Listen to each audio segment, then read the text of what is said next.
Hai para pecinta bola, selamat datang di saluran kami.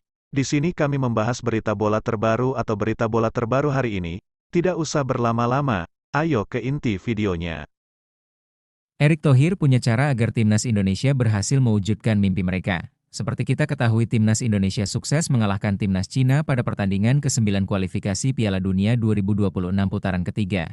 Dan hasil ini membuat timnas Indonesia akhirnya dipastikan akan melaju keempat atau terakhir kualifikasi Piala Dunia 2026 zona Asia. Nah, karena timnas Indonesia sudah lolos ke putaran keempat, Erick Thohir selaku Ketua Umum PSSI memutuskan untuk membuat rencana supaya timnas Indonesia juga berhasil lolos ke Piala Dunia 2026, di mana kita tahu ada cukup banyak tim Timur Tengah yang menjadi peserta kualifikasi Piala Dunia 2026 zona Asia. Dua diantaranya menjadi lawan timnas Indonesia pada putaran ketiga, yakni Arab Saudi dan Bahrain. Jadi tak menutup kemungkinan timnas Indonesia akan menghadapi tim Timur Tengah juga pada putaran keempat nanti. Oleh sebab itu, Pak Erick Thohir ingin membuat timnas Indonesia terbiasa dengan cara menggunakan laga uji coba. Begini kata Erick Thohir, "Kita bangsa besar. Jadi kita harus berani melawan semua, dan tentu kenapa uji coba di bulan September melawan Kuwait dan Lebanon, karena kita akan melawan tim Timur Tengah," ujar Erick Thohir. Nah, kita juga izin tadi saya melapor ke Bapak Presiden. Ada Pak Mensesnek, ada Pak Sekretaris Kabinet untuk bidding sebagai tuan rumah. Ya siapa tahu kita masih bisa, walaupun kita tahu dominasi negara-negara Timur Tengah cukup kuat ya sebagai tuan rumah. Ya kita coba ini kesempatan, jelas Erick Thohir.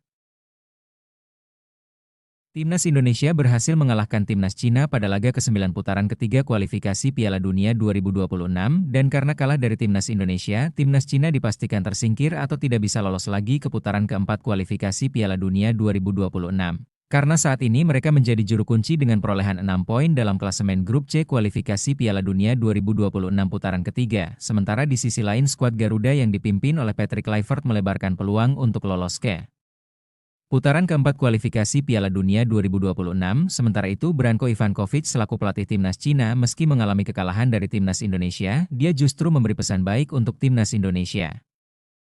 Lantas apa kata Branko Ivankovic? Begini katanya, "Ini sangat disayangkan kami harus kalah 0-1 dari timnas Indonesia dan tidak lolos ke putaran keempat. Tapi pertama-tama saya ingin mengucapkan selamat untuk tim Indonesia atas kemenangan mereka. Laga tadi merupakan laga yang cukup keras, pemain kami sudah mencoba apapun yang kami bisa untuk meraih kemenangan. Tapi akhirnya sungguh mengecewakan, dan untuk mereka Indonesia saya harap mereka beruntung untuk babak selanjutnya," ucap Ivankovic pada konferensi pers pasca pertandingan. Saat ini Indonesia sedang berada di situasi yang bagus untuk lolos ke putaran 4, jelas Branko Ivankovic.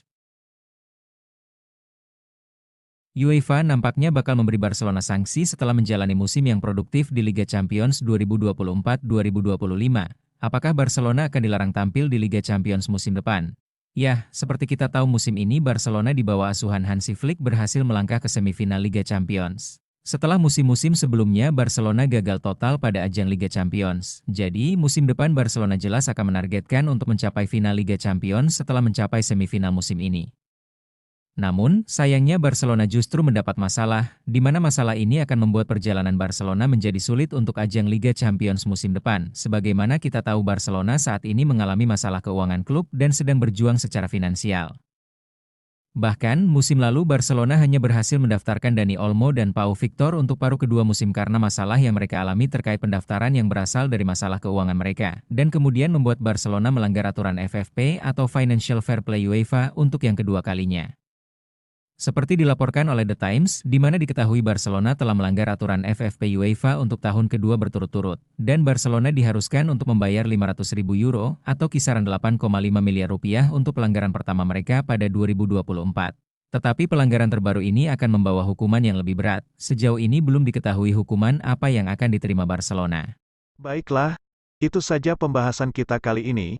Bagi kalian yang nggak mau ketinggalan berita bola terbaru dari kami, silahkan klik tombol subscribe dan loncengnya. Dan terima kasih telah menonton. Sampai jumpa guys.